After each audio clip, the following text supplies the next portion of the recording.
Greetings. Everybody doing all right tonight?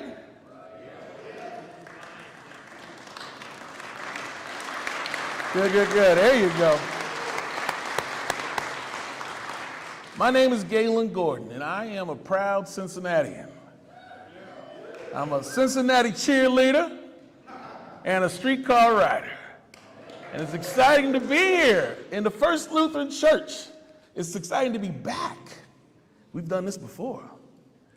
December 2013, grassroots effort of citizens and people who love this community came together to make sure and plan a successful effort to save the streetcar. That was amazing.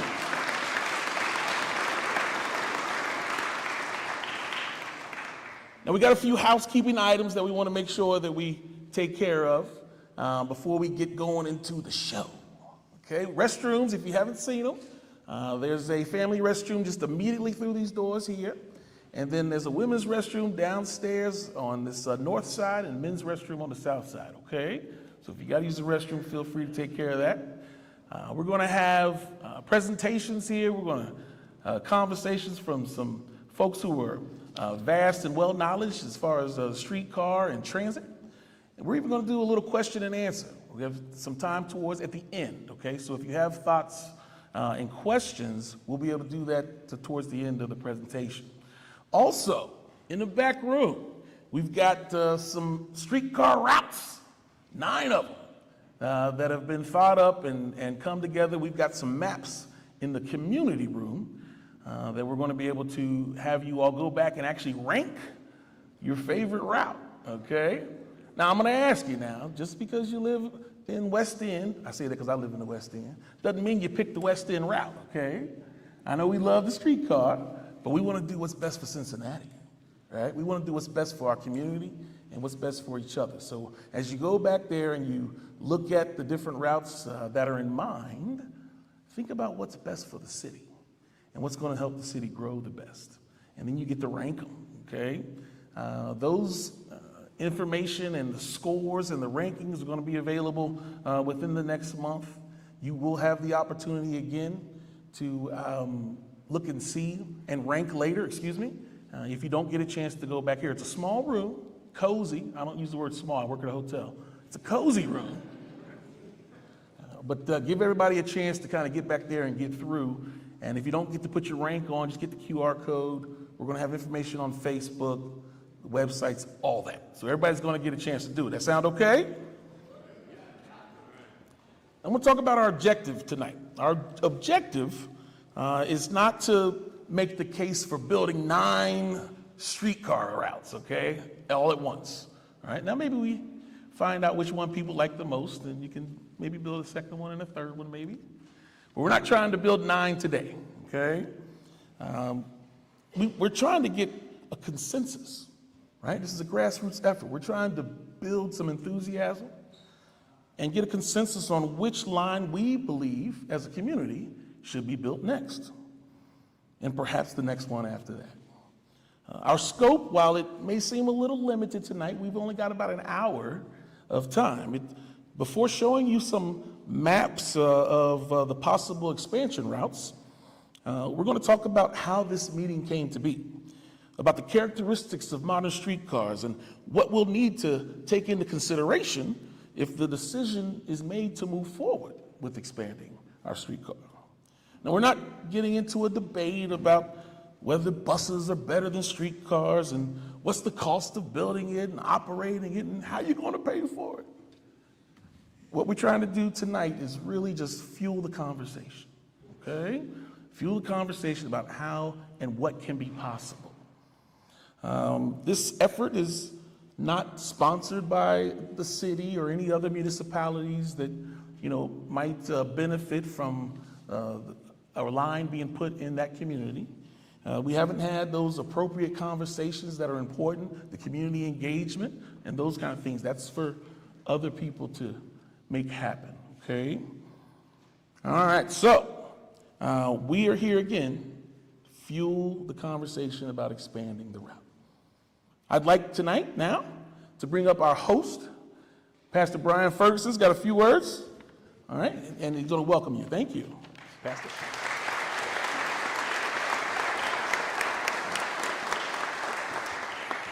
Galen said you have an hour, and he invites a minister to come up and speak after him. So, with that, it's a delight to have this room filled with you all here. As you imagine, hopefully First Lutheran is a worshiping faith community. That's our primary activity, but this group here is representative of the many organizations and people that come through our doors that are not here for faith-specific activity. We see that as our mission is to open our doors as a community crossroads, if you will. So thank you for being here. After a 3-year and 2-month closure, we opened back up last May and launched in September. So thank you for here. If you're looking for a space for your nonprofit volunteer archer community group, we would love to talk to you. Pastor Joshua Miller, my colleague right there, Josh is back there, myself, and other volunteers with name tags can help you with wayfinding or answer questions about the church. Please spread the word that we are open and we want to host events just like this. Visit the gallery before you leave. One thing Galen mentioned, if you have an emergency involving a restroom, that's covered now, I guess. But if you have any other type of emergency, go out the door you came in, or there's another main door over there. So those are the emergency egresses right out there onto Ray Street as a way to leave the building as quickly as possible. Finally, First Lutheran is so old that 100 years ago they wrote a history of the church. And in that history of the church, it said, in quote, it's printed back there, so not exact, but it's printed in exact words on a sign back there. In 1893, due to the noise and confusion caused by the streetcar on Elm Street where they located, they formed a committee to find a nice, quiet location on Ray Street in Washington Park. And here we are. So, very good. Thank you for being here, and I look forward to hearing your presentation.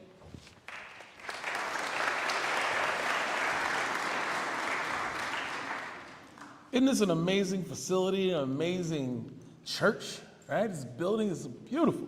We've done some amazing work here in several years, bringing things back in order, so that's awesome. I really commend the parishioners and the leadership here at First Lutheran. It's awesome. Thank you so much.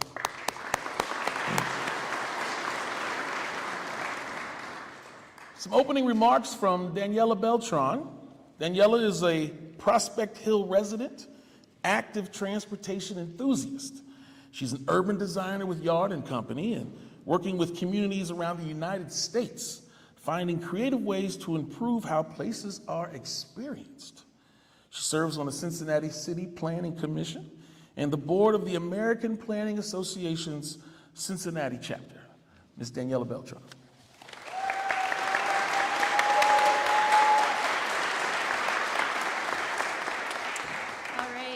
Thank you for having me, and great to see the turnout here tonight.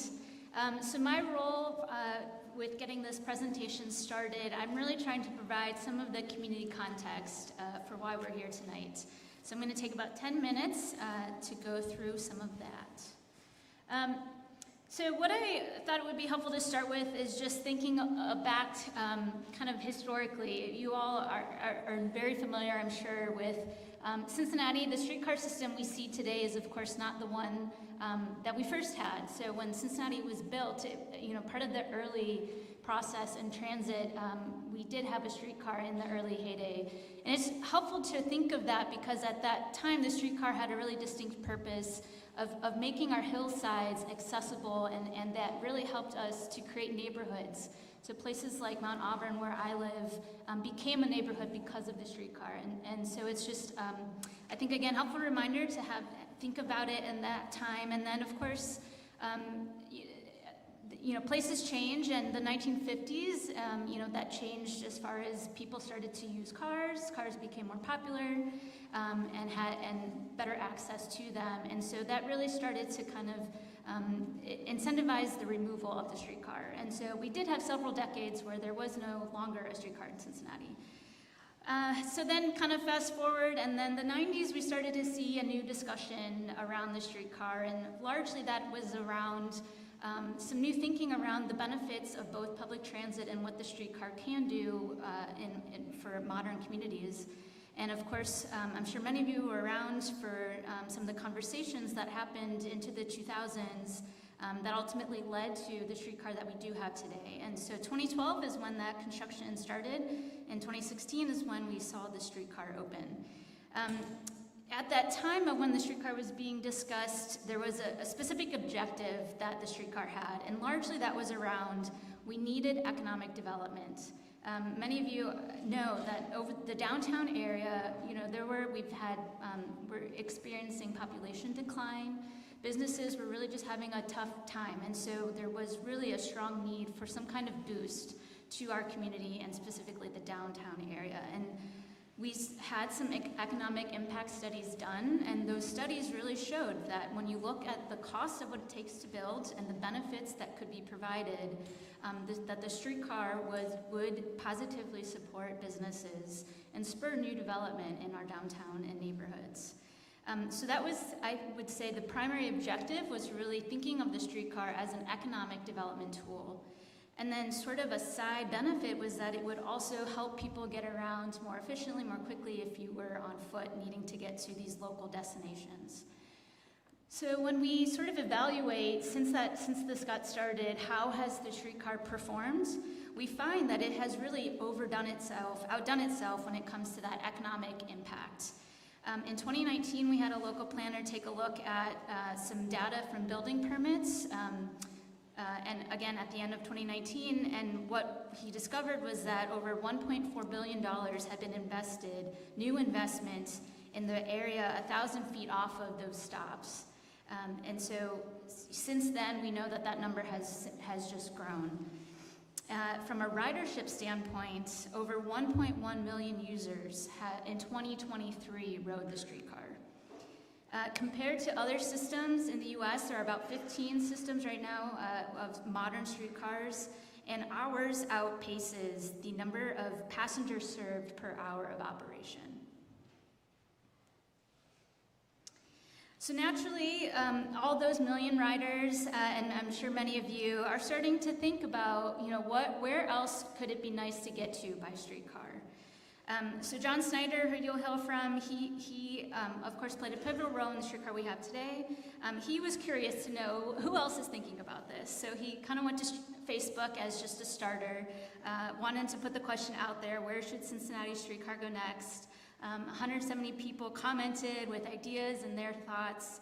And really that did serve to start this discussion around what could the new routes be, how do we check their feasibility, and how do we start to really create a real conversation and build that effort for what this expansion could look like.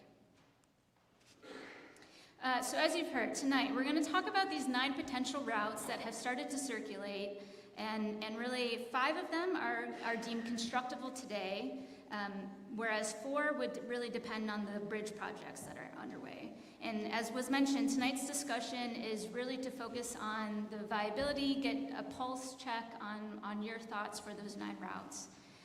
So far we've had local architects from Hub and Weber take a look and draw these out so that you'll see their work on those boards in the community room.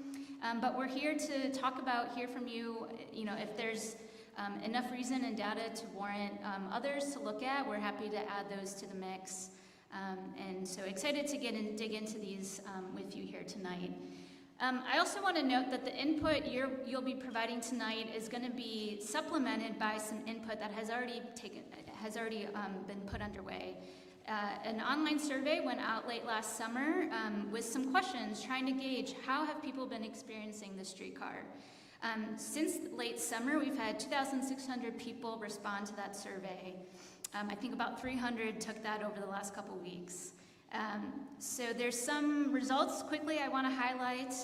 The big thing is that a majority of the streetcar riders are using it for 3 main things: entertainment, sports and special events, and then just touring the downtown area with family, with friends, with visitors, and people from out of town.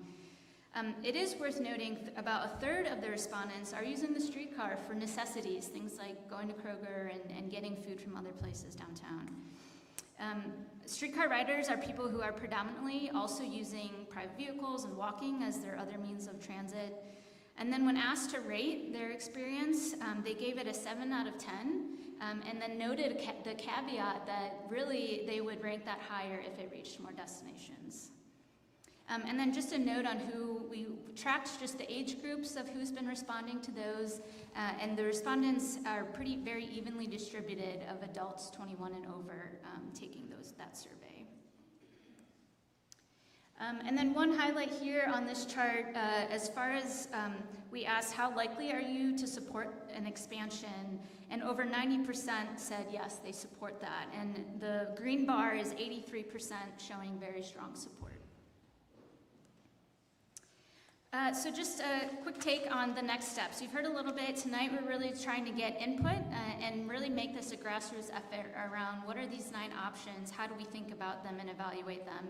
The presentations coming after me are going to give additional context about what are the good things to keep in mind as we think about the pros and cons of each of these routes. As was mentioned, we really hope that you'll really look at this as a community of this greater Cincinnati area and what's going to be best for our community as a whole. It was mentioned that the results from tonight and then that survey are all going to be posted online. There's QR codes in the back, but sustainablecincy.org is the website for that. Again, the expansion opportunities that we'll be discussing tonight, along with these initial findings and the community input today and moving forward, are going to be presented to city council members in the coming months. So we really want to make sure that the efforts you give today are not kind of going out to the wayside. That we want to set up a process where we get leaders looking at this and having this effort really provide a really thoughtful starting point for these ongoing discussions. Thank you.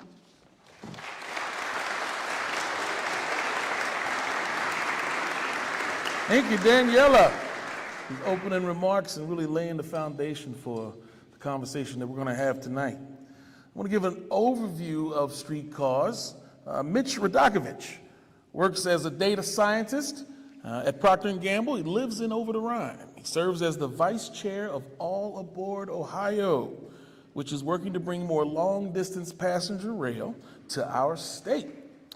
Absolutely.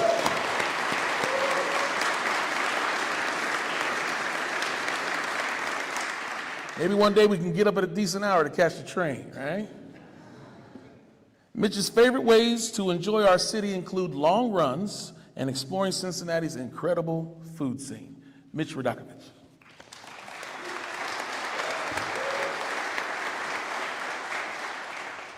Excellent. Well, thank you all for coming. It's so exciting to see a lot of faces that I do recognize in the crowd, but also a lot of new folks who I'm excited to get to know here in the coming months.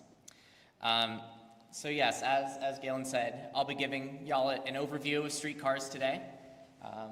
Some of this, honestly, are just cool facts that you can share with people. You know, we want to build more awareness of this really cool tool that we have to improve our region.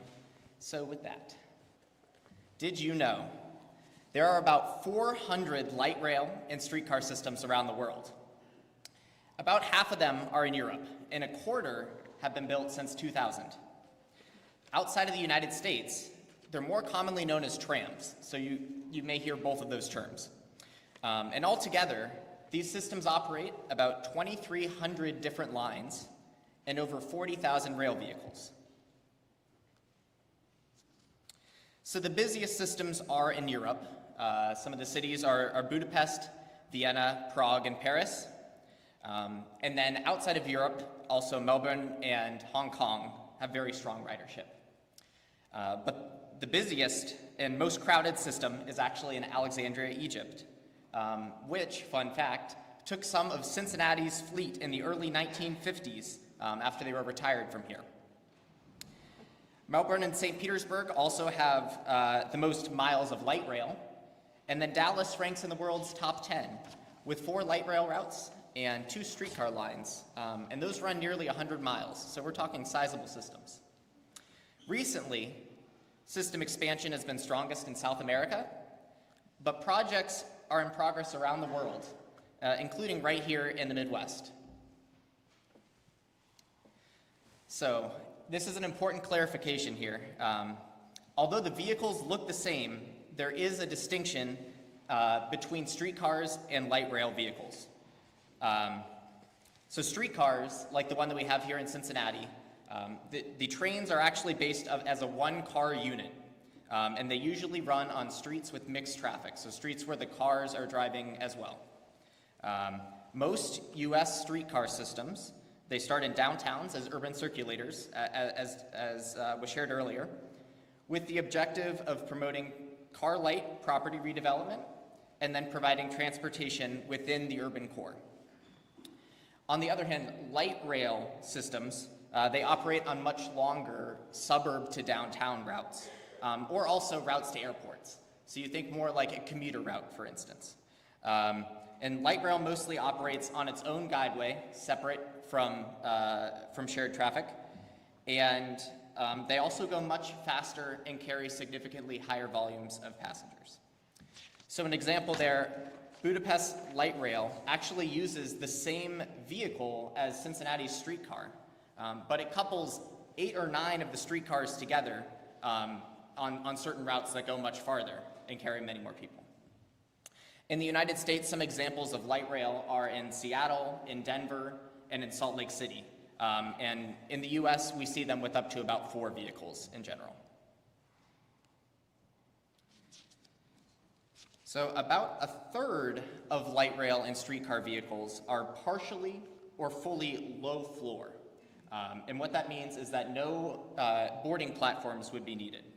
So Kansas City and Cincinnati were the launch customers for the first 100% low floor vehicles in North America. And our streetcars are the most advanced and accessible in the nation. Cincinnati operates 5 vehicles right now, and they're made mostly in Spain, and they're assembled in New York State, and they each cost about $5 million. You may actually have seen in the news just this week, Kansas City is receiving more of the same type of vehicle this week right now for their expansion. So unlike heritage streetcars, which operate in places like San Francisco, New Orleans, and Tampa, modern systems are handicap accessible, and they carry many more passengers. New modern systems continue to be built around the US, and also existing systems, like the ones in Kansas City and Portland, are being expanded. So there are currently 15 modern streetcar systems in the United States, similar to the one in Cincinnati. You'll notice they're spread out all across the country, and it's many different types of cities too. You can see very, very large cities like DC or Dallas or Atlanta, and then you can also see cities that are similar to Cincinnati, like Milwaukee and Kansas City.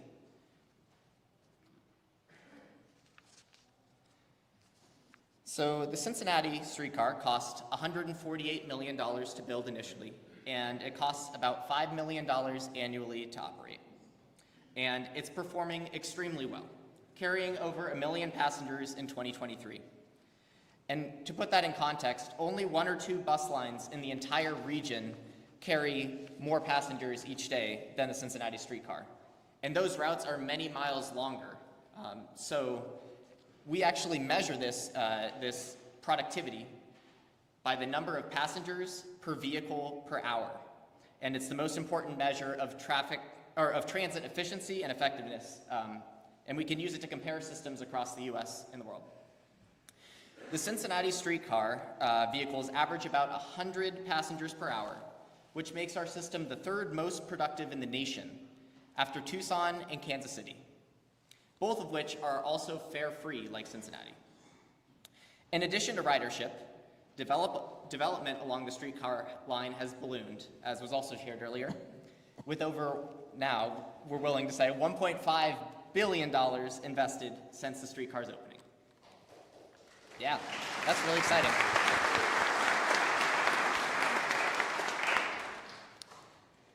So in summary, streetcar systems exist on all corners of the globe, and they fill a specific need of connecting communities, promoting development, and improving the lives of residents, employees, and visitors. Thank y'all.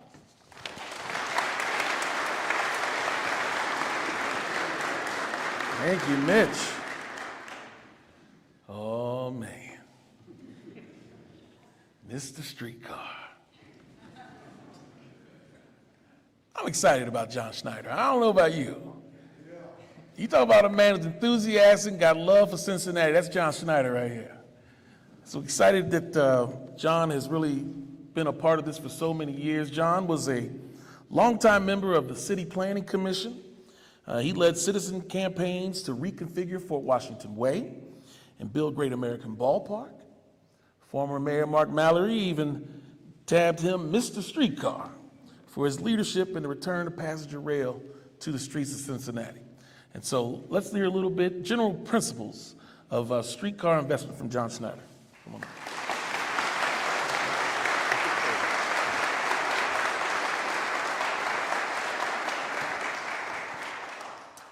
So I want to discuss the thinking that went into the creation of the maps that you'll see next after I speak. Typically, streetcars, at least in the United States, are built in small segments, usually 2 to 4 miles. The longest segment you'll see tonight is 3.6 miles. Part of that is availability of funds, and just part of it is that's what cities have the appetite for. They don't always follow the shortest route. Usually their objective is to connect the most destinations along a line. Think of Cincinnati. I mean, 70 or 80% of the major arts in our region are along the streetcar line. Major league sports are on the streetcar line. Lots and lots of housing. 5 Fortune 500 companies are on the streetcar line. 2 new parks, 1 renovated park. So many restaurants, I think I'll never get to all of them in my life. It really touches a lot of bases. And not all cities, frankly, are able to do that. Kansas City, for instance, it's probably the top performing system right now in the country by several measures. You know, it doesn't go to its ballpark or its football stadium. You know, neither does Portland, because it doesn't have a ballpark or football stadium. Also, this question always comes up. It's come up many times in terms of getting a streetcar to UC. My grandfather told me he used to ride the old streetcar up Clifton Avenue. Why can't we do that anymore? Well, the reason is these modern streetcars are much longer. They can't turn as sharp. They're much, much heavier, and they carry 4 times as many people. And you don't really want to push the limits on this, because there will be a day when you'll have icy tracks or wet leaves on the track, and the wheels will just spin, and the whole line will stop. So that line in particular was evaluated extensively when the downtown, over the Rhine, and hopefully uptown streetcar would be built, and was not available for use. We have some principles here. We have tried not to duplicate other projects or conflict with designs that we know are happening. Here's an example. There's interest in taking a streetcar up Gilbert Avenue to Walnut Hills. I mean, that would, I think, be a nice route. The problem is, I'm going to say the opportunity is, the city wants to install bike lanes and totally redesign Gilbert Avenue, and they would prefer not to have a streetcar on that route. I also, from personal experience, used to take the 11 and 69 bus all the time to go see my mother at Marjorie P. Lee Retirement Center, and it's, you know, pretty good bus service up Gilbert and on out into Walnut Hills. Another example, people saying, well, in fact, it was planned to go up Vine Street. There are lots of problems with taking a streetcar up Vine Street that aren't worth getting into, but you see this map here, the yellow and the red, what Metro has plans to do, and it's a good plan, and in fact we all voted on it a couple years ago, is to build 2 bus rapid transit routes that will start in the Riverfront Transit Center under 2nd Street, and will go up Vine Street to Jefferson, to Martin Luther King, and split. One will go over to Reading Road and out to like Roselawn, and the other will go west on MLK and up Hamilton Avenue to North College Hill. Well, and that's going to be great service. At peak, there will be a bus, a fast bus, coming up Vine Street, Jefferson Avenue every 5 minutes. That's better than the streetcar could do. It's about 12 right now at the best. Sometimes they get down to 10 if they run 4 for special events. So The problem with Vine Street then is, you know, the feds are going to finance these 2 BRT routes, or at least part of them. They are not going to finance a third new transit route on the same street. Okay, so we had to find another route to get up to Uptown, and by the way, we have done that. Another example is we've tried to avoid duplicating bus routes, with one significant exception. When there are tremendous opportunities for economic development, we think it's justified to put a streetcar there because the buses have been running on that route for 100 years, lots of vacant buildings, lots of vacant sites. It kind of needs something else.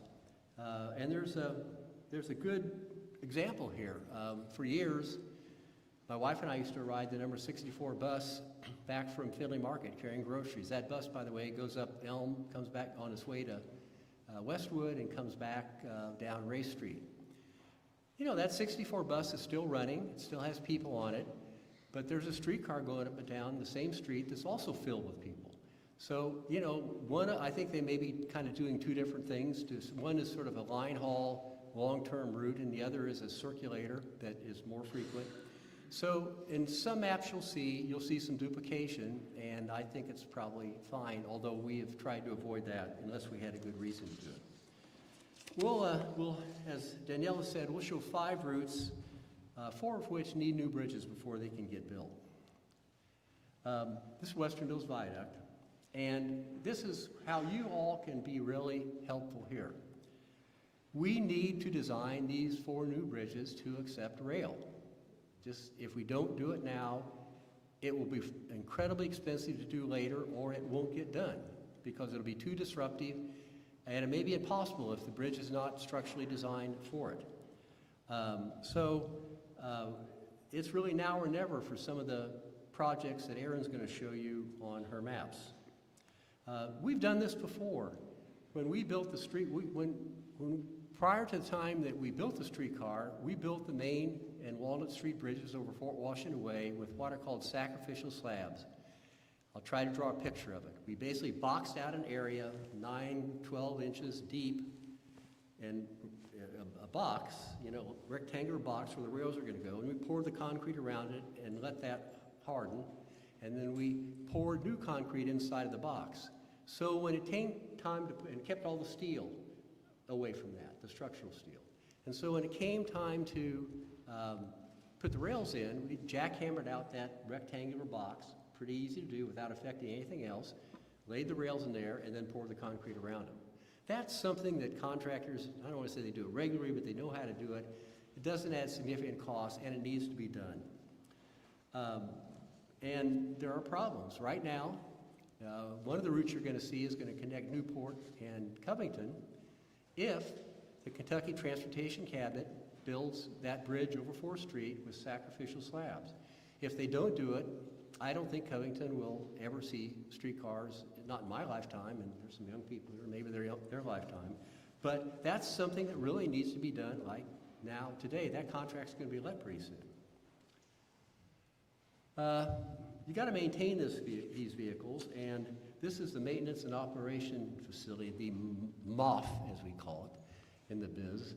It's in north of Rheingeist, actually west of Rheingeist, at the far end of the line on Henry Street. This building handles 5 vehicles now. I'm told that it can handle 2 more without disrupting anything, without changing their methods or their storage or whatever. They can put 2 more streetcars in there right now. It can be, on this land, it supposedly can grow to 15 streetcars that can be serviced if the building is expanded. 2 routes that we're going to show you tonight may or may not require the construction of a second MOF. And that's going to be costly, and it's going to consume a lot of land, and that's a consideration. Frankly, as the system grows, that's probably something we're going to have to do over time. We may have several of those type buildings around. The downtown over the Rhine streetcar obviously runs mostly, almost 90% of the time on one-way streets, separated by a block. outside of downtown, there are very few streets that are one-way. I mean, on the south edge of the University of Cincinnati, going through South Fairmount, there are some, I don't know, maybe you know some more, but it's kind of a rarity. This is going to cause us to think this thing through in a different way. Both directions of streetcar travel may need to run on the same street. So this probably means a loss of parking on at least one side of the street. Now, you know, that has pluses and minuses. I mean, the merchants will complain in the business districts that, well, we're losing our parking, but they're going to have a whole constellation of new eyes on the street coming by every 12 minutes, potential customers who don't have to park their car. They could be new business for them. And these sort of things are going to have to be worked out in some of these neighborhood business districts in a way that, you know, people are satisfied with. We did not have that problem downtown. It'll be something we'll have to address as we get out in the neighborhoods. And also, we've got kind of some choices to make. We now board our streetcars from the curb. That's safer, and it's better for development. You know, somebody's waiting for the streetcar, there's a store right there, they look in the windows, they might buy something. You know, that's a good thing to do, to have it on the curb. I think most of the development community would prefer they be on the curb. But with this two lines running on the same street, we may have a Center Street station like this one in Tucson, Arizona, that works pretty well there. I think their streets are a little wider than our 40-foot streets. But the advantages of this are plenty. You take power to one place rather than both sides of the street. If you have a ticket machine, you have one ticket machine. It probably consumes a little less street geometry if you do it this way. And one thing that we all would benefit from, you would have less blocking by trucks. If you put the streetcars in the center of the street, the trucks, now they don't run in the center of the street, but that would keep the curbs free for the trucks to load. And there's going to be more and more delivery type trucks. And so that's something I think we'll need to consider going forward. This here is interesting. This was done about, I think, 2015 or 16. These are a number of streetcar lines that are drawn to scale. You can see Cincinnati up there in the upper left corner. That tiny little thing compared to, let's say, over here, Philadelphia, and let's see what else we got here. Philadelphia and Boston, I guess we have New Orleans there, that are, you know, our line is 1.8 miles end to end. These legacy lines have been around for 130 years. They're more like 20 to 40 miles in total track, but they've had time to do that.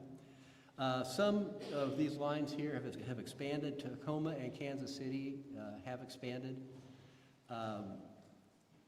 You'll notice there's no uniformity in the shapes of these systems. These are not like railroads. They kind of go where they need to go. Kansas City, Salt Lake City, DC, and Detroit are straight lines. Probably, you know, a lot of western cities, they have these wide streets where the wagons could turn around, and so and they were just laid out as straight lines. Some of these bend with topography. San Francisco bends around the bay. Seattle, I think it's down in the lower left there, slowly climbs a hill. It's kind of, it takes the long road to get up there. Portland, there's a loop. They loop the Willamette River. It's 8 miles of railroad, and it serves really the whole core of their city. I don't know what the analogy would be here, but they have made a closed loop, and it actually works pretty well. And remember that I talked about having to build a second maintenance and operations facility. Well, there are 2 of those situations on this map. Seattle has 2 lines that are separated. They each have their own facility. They want to someday connect through their downtown area, but they're finding that's very expensive, and they've kind of put off the project. And the other is Dallas. They have a vintage streetcar line and a modern streetcar line, again, each with their own garages. They do not connect. I think all these cities probably want to make that connection. So my point is, there's no universal shape or design for a streetcar line. You kind of sit down and figure out, how can this be useful to our city, and draw it that way. So some things that you need to consider when you rank your preferred lines 1 to 9. In the box there, you'll see boxes called engineering.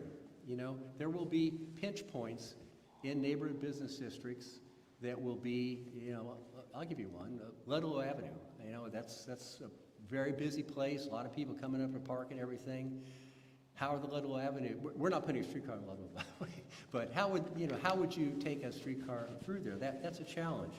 The grades and turns, curves, also a challenge. So as you see some of these maps, you might kind of raise a question, gee, can it really make that turn? Can it really climb that hill? In truth, we don't have much hill climbing in this. Also, census data. There's just a wealth of information there. I mean, number one would be how many households along the line do not have cars? I think in the city as a whole, 20% of Cincinnatians do not have cars. When we planned the current streetcar line, it was 40% of the residents in downtown and over the Rhine who didn't have cars. You're going to have to consider new public and private projects. Uptown, a lot going on up there. Newport, a lot going on up there. Covington, a lot going on. Amtrak service, you know, increasing materially at Cincinnati Union Terminal. These are all projects that you may think the streetcar needs to serve. Are they important to you, and would you see that as a thing you want to do? And then the last box is really neighborhood support. You know, we didn't have any, one of the things that amazed me about the downtown streetcar is we never had a single opponent. Oh, we had lots of opponents after it was decided on. We had many, many opponents, but during construction and design, there was consensus about where it ought to go. It was kind of obvious. It should go, you know, from downtown to over the Rhine. But it actually changed a lot. Some of you may not know this, but the original streetcar line in downtown was to go from the convention center to Finley Market. That was Dan Deering's idea that he came up with and put it out there first. We thought about that for a while, and we said, you know, hey, we don't want to really build this for the visitors. Let's build this for us. So we switched it over to Main and Walnut Street by the Government Square bus facilities. And in fact, you'll see a lot of people in the morning going up Main Street who've just gotten off a bus being distributed to their jobs all along through downtown and up and over the Rhine. The other thing was it was originally going to stop at 5th Street. Once the banks got started, we moved it down to 2nd Street. Okay, so whatever you see on the map tonight, it's going to get a lot of community input, and it's going to change. I use the term fat lines on these maps. They're very sort of broad in a way, but they can all change. Don't focus on the endpoints of the routes. Focus on what's along the route. A lot of people think you're doing a line from downtown to UC. Well, yeah, but there's a lot in between. So don't think those are the only places where the demand is. There's a lot of housing in between. There's a lot of offices in between. Eden Park is in between those two destinations. These routes that you're going to see tonight, many of them can be added on to later. You'll see obvious endpoints that could be the starting point for a later route when the time comes and the next neighborhood wants to connect into it. That will show up everywhere. But as they say, you have to start somewhere. And the truth is, we are off to a really good start here in Cincinnati with the current streetcar and with opportunity to make another line. We have an excellent route on the ground today, and we have a great business case to build on. So thank you very much.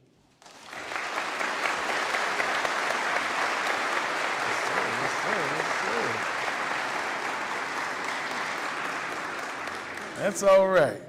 Can we give some special recognition for the servant leadership of John Schneider?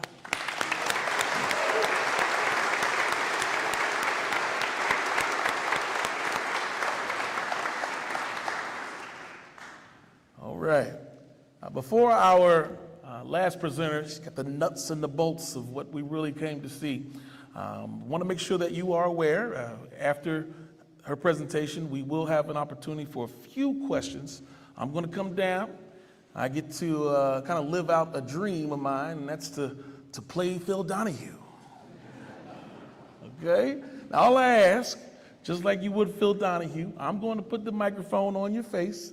Please don't grab my microphone. Okay, work with me. And we'll try to make sure that, keep it short and sweet. We'll answer a few questions, and then we'll have the opportunity afterwards. Again, you can ask some of these folks some more questions if you need to, or as we go over into the community room, there will be people next to each map who are rail and streetcar supporters and enthusiasts who may be able to help answer some other questions that you may have at that time, okay? Aaron Grant is a proud multimodal Covington resident and architect at Hub and Weber. She works on commercial and residential buildings, including the adaptive reuse of historic structures. Aaron focuses on the visual communication of the built environment and how it can create positive change in people's lives. Aaron Grant.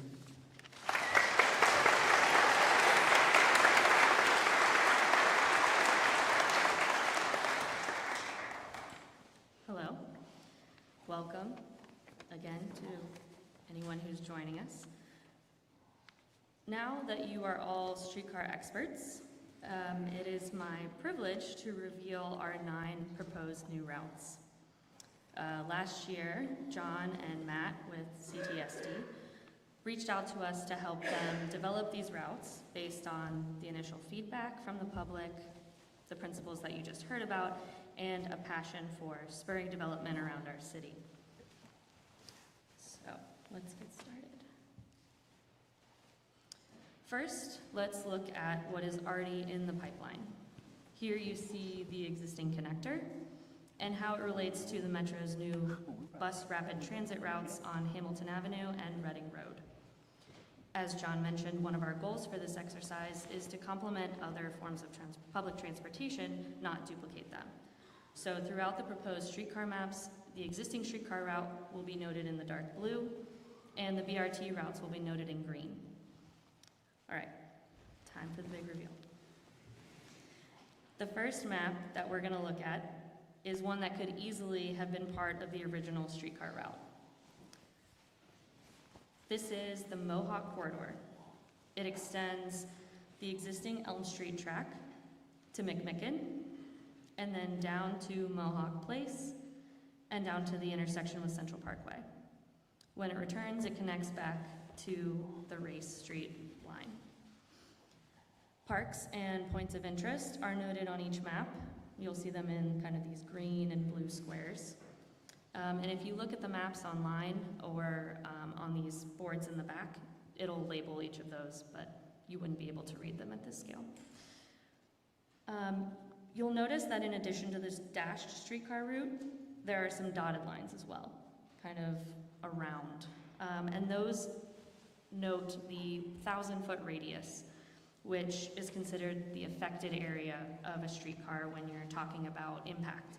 And it's also about how far people are willing to walk from a streetcar. And while this is not a very long route, it's about 0.3 miles, we feel that its strengths are numerous. It would require minimal additional infrastructure. Its proximity to some of our steeper properties allows you to not have to build as much parking, and it sets up a lot of expansion to the north and the west.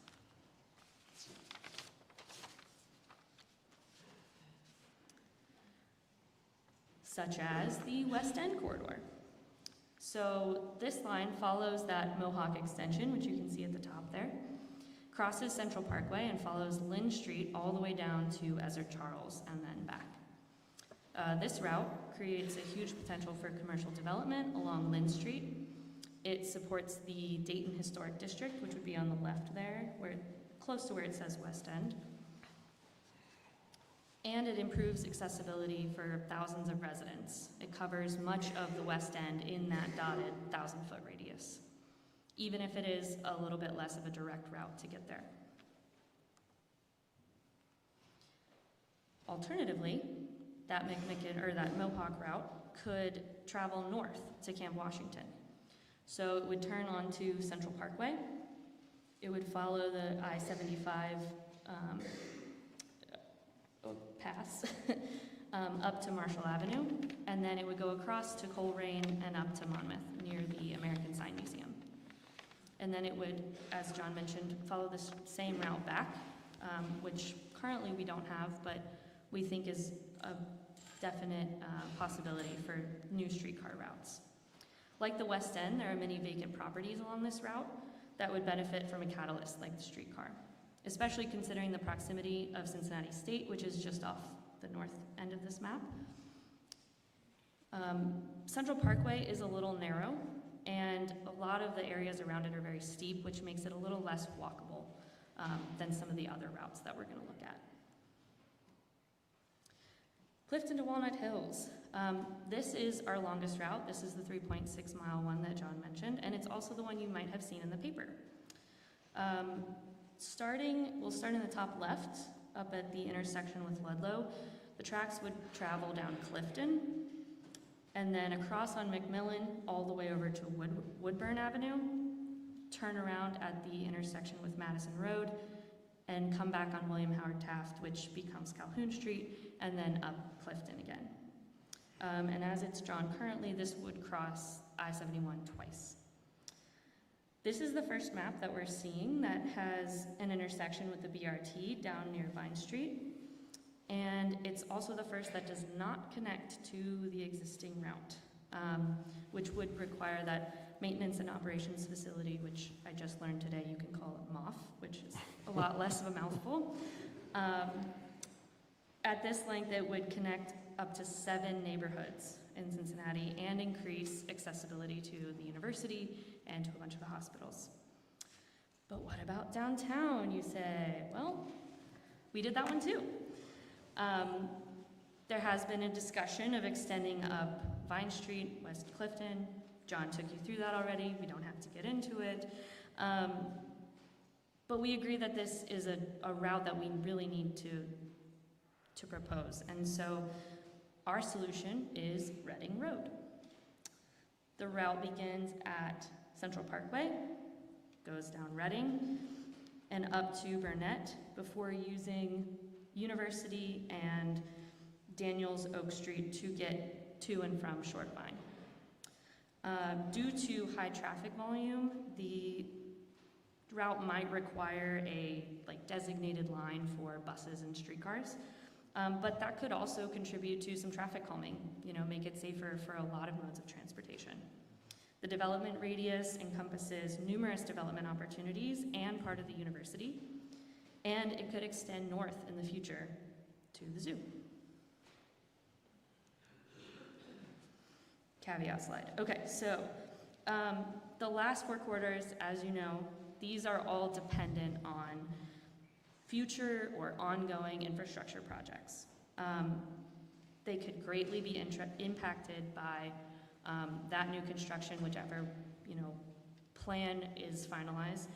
But there is also a lot of opportunity for implementing streetcar design in our future plans and our long-term infrastructure goals.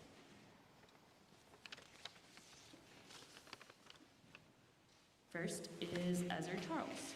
So this line connects to the existing streetcar at Washington Park. It goes from 12th to Central Parkway and then down Ezra Charles, crosses the I-75 overpass, and then ends at Union Terminal. You can see that this is a more direct route into the West End than the Lynn Street one. They could become part of the same route in the future. These are all possibilities on the table. But it provides access to the Amtrak station for much of downtown.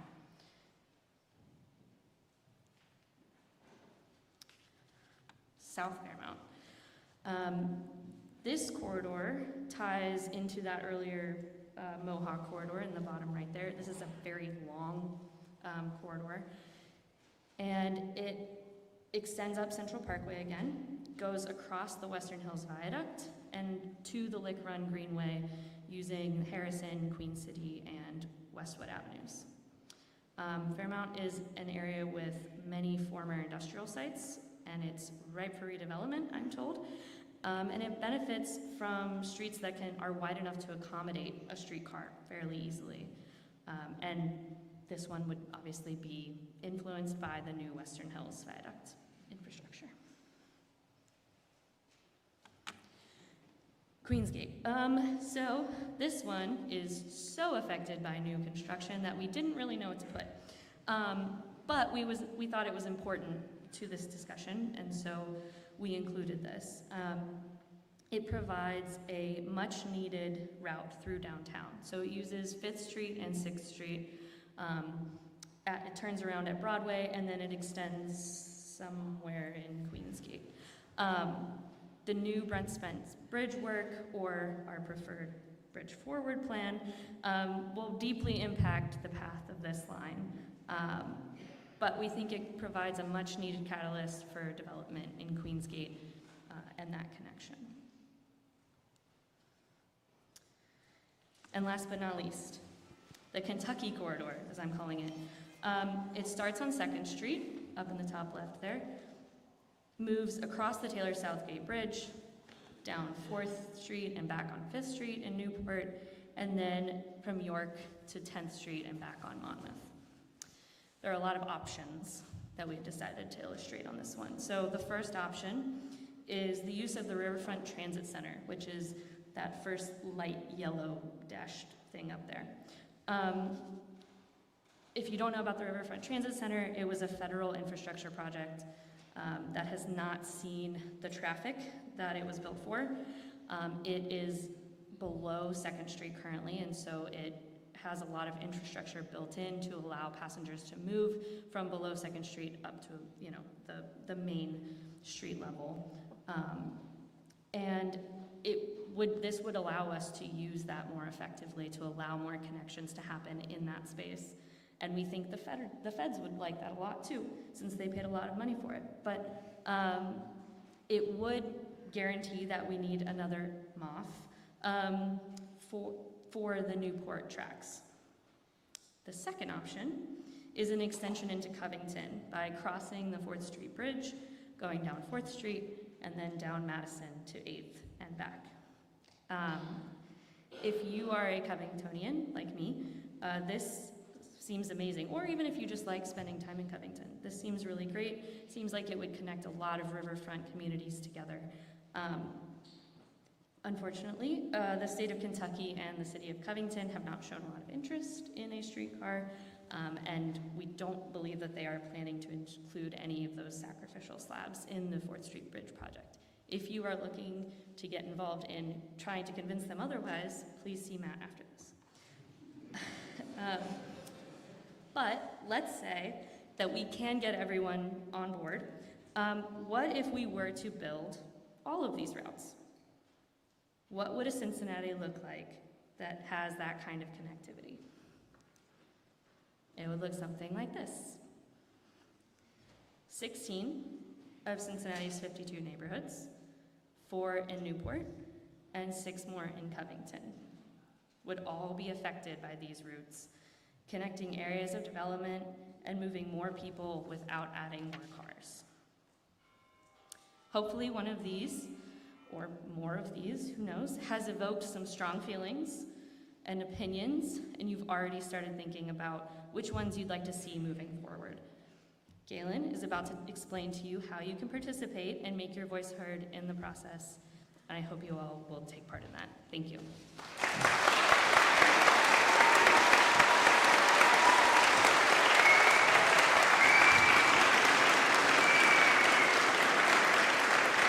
That's impressive. Isn't that impressive? It's possible, Cincinnati. We got to believe. We got to be a Cincinnati of dreamers, a Cincinnati of believers, a Cincinnati of possibility. I think too often, too many times, we think about what we can't do and what we're not big enough for and what we can't afford, instead of thinking about what's possible, right? Dreamers, believers, that right there. Think of the connectivity. That's pretty amazing. So thank you, Aaron, for sharing all those routes with us. And now you're going to have the opportunity here. I'm going to come down. We're going to answer a couple of questions. I've got my microphone. I'm coming to you first, brother. You're the first one to get tested. Okay? All right. We're going to answer a couple of questions for you. All ready? I can already tell you, I don't know how it's going to get paid for. So if that's the question that you have, I just answered it, right? All right, we don't know. We are going to take this opportunity. We want your opinion on the rankings of the routes, right? Okay, so you're going to get that chance to go back and do that as we go into the community room here. You'll be able to do that online, rank the routes and really see what people think is best, and that's how you really get things moving forward, okay? All right, very good. So here I come. I'm coming down. We get a couple questions, and then we'll close out, okay? All right.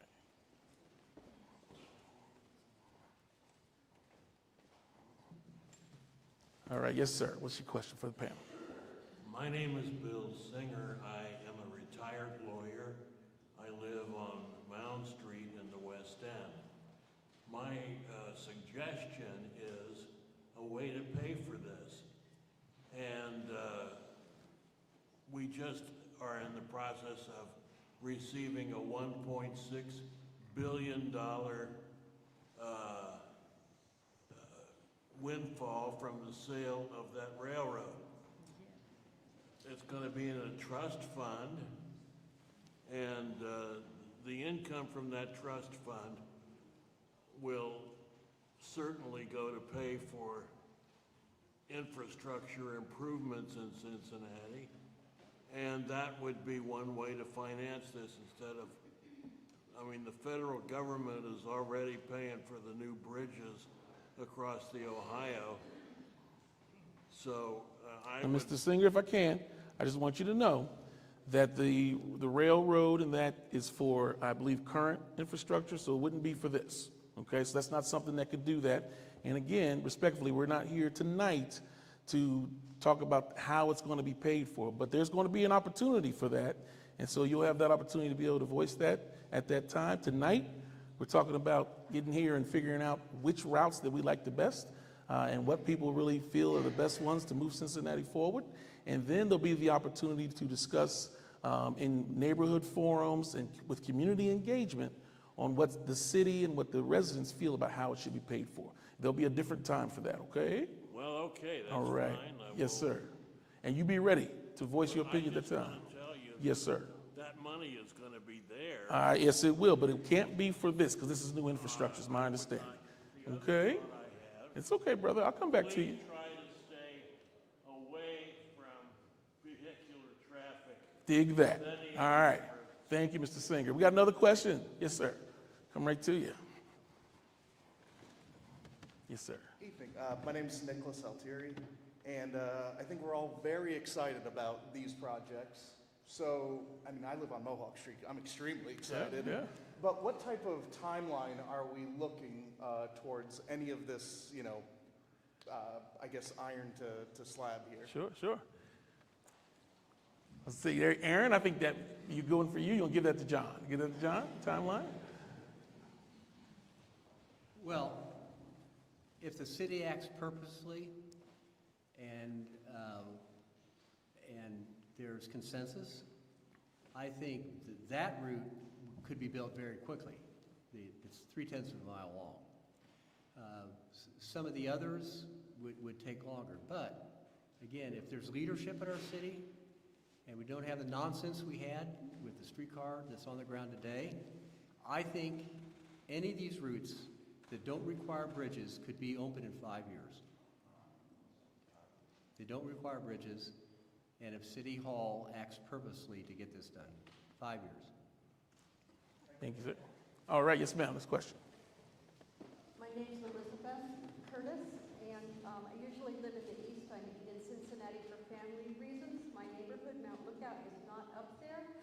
However, I ride a lot of Amtrak, and I never thought I would say this. I was in Union Station when the first Cardinal came in from Chicago after 20, 25 years, 6 a.m., one morning back in God knows when. So I never thought I would say this, but with the 3C plus D coming, I don't see a streetcar at 3 a.m., 4 a.m., 5 a.m. out to Ezra Charles. So how about connecting the real Amtrak to these trains? Mitch, you want to break that down, the differences between the rail line, how that works? Yeah, so It's actually something we're actively looking at right now is how do we get better connectivity when the train comes in at 3 in the morning right now. It's going to start probably with some sort of solution from Metro, from SORTA. I encourage residents to let their voices be heard because we agree that the last 49 bus comes to Union Terminal before 1 a.m. That's 2 hours before the train will arrive. So know that we're working on that, and feel free to talk to me afterwards if anybody has a passion on that and wants to help us continue that discussion. All right, next question. Scott Ford, I live in Over the Rhine. I have a question since I'm fairly new to the city the last few years from San Francisco. Is there an opportunity to tap into any federal dollars from the Brent Spence Bridge project? Would there be any surplus money from that project that would potentially tap to pay for one of these potential new routes? Daniela or John?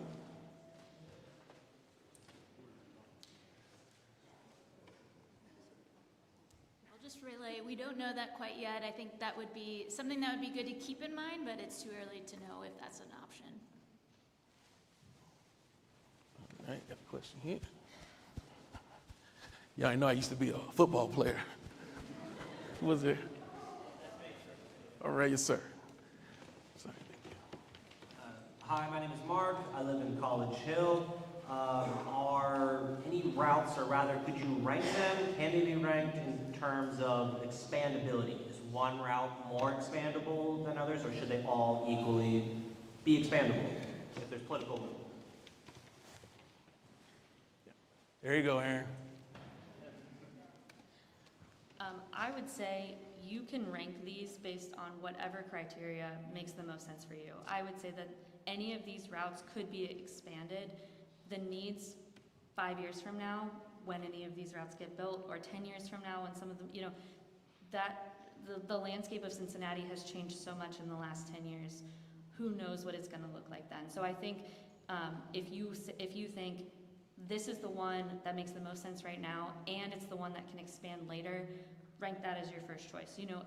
Keep that in mind as you're ranking them, but I wouldn't say, one of them is necessarily more expandable than any of the others. Does that make sense?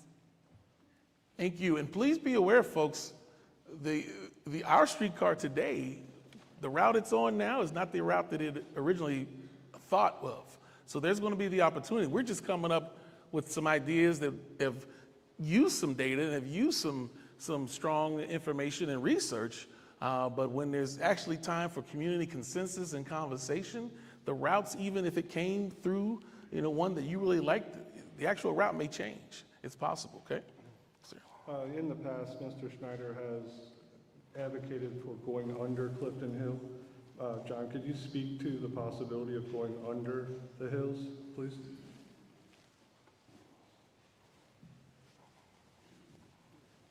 In a perfect world, we'd build a tunnel from the top of Main and Walnut Streets under Mount Auburn with a stop at Christ Hospital, and it would surface at Jefferson Avenue by the University of Cincinnati.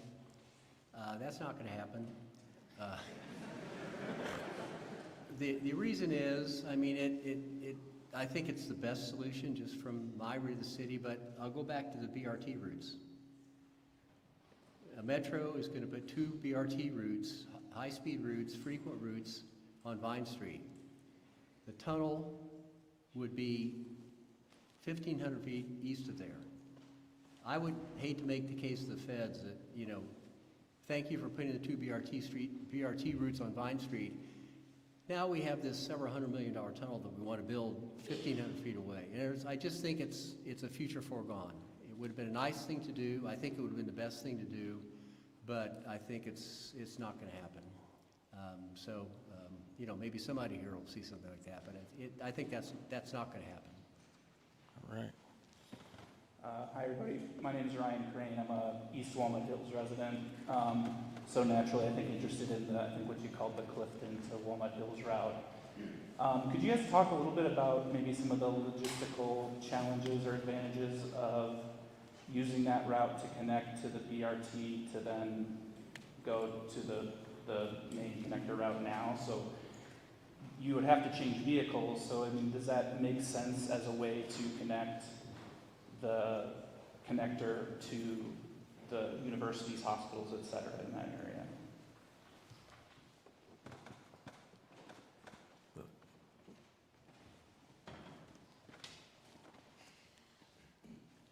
Yes, so I think when you look at the Clifton to Walnut Hills route by itself, it is much more successful as a mover of people from the Walnut Hills area to UC and the hospitals. It is not necessarily going to be the most efficient route to get from Walnut Hills to downtown. I think you're going to be relying still on those multimodal opportunities. But that being said, when you look at the Clifton and Walnut Hills combined with the BRT, that's going down to Government Square. You know, there's a lot of opportunities there, I think. So while you would have to change transportation modes, I do think you would find that the rapid transit is going to make that still very efficient. We got time for one more question, okay? Sir. Yeah, my name's Mark. I just had a question about another feasibility. I think the old streetcars used to use inclines to go up the hills, and I think Pittsburgh still has those. I was just wondering if that was considered at all, using something like that to get up the grades. Yep, thank you. We studied that when the light rail discussions were underway, and basically it's a massive physics problem. The downward force, light rail trains are 2 or 3 cars long, so the length of the platform you would have and the weight of 3 trains that are 80,000 pounds apiece, it would just be such a massive structure that it seemed unlikely. Mount Prospect Hill Historic District might object to the side of that, for instance. And again, I think it's just what these modern streetcars, again, they're really different from the old streetcars, and I think that it'd be very, very unlikely. I think that's not going to happen. All right. Very good. All right, we certainly want to thank you all for your time. Thank you so much for being here this evening. This is just the start of a multi-generational effort in conjunction with other initiatives to improve the core of our region. Tonight we've tilled and we've raked and the soil and we've planted some seeds. And our hope is that these seeds will germinate and the neighborhood leaders will cultivate them and enable them to bloom and flourish. And that's how downtown Over the Rhine Streetcar got started. The conversation began in 2006. People got together, they said, we can do this, let's get it started. This concludes our program. If you'd like to inspect the maps up close, remember you can go back to the community room. And please make sure that you do your rankings. There's a QR code. Everything's on the easel in the community room. Knowledgeable streetcar supporters will be back there to answer some additional questions for you.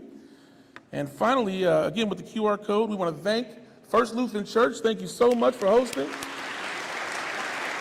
Thank you, Cincinnati, for coming out, supporting the streetcar. Keep the conversation going. Thank you so much. Good night.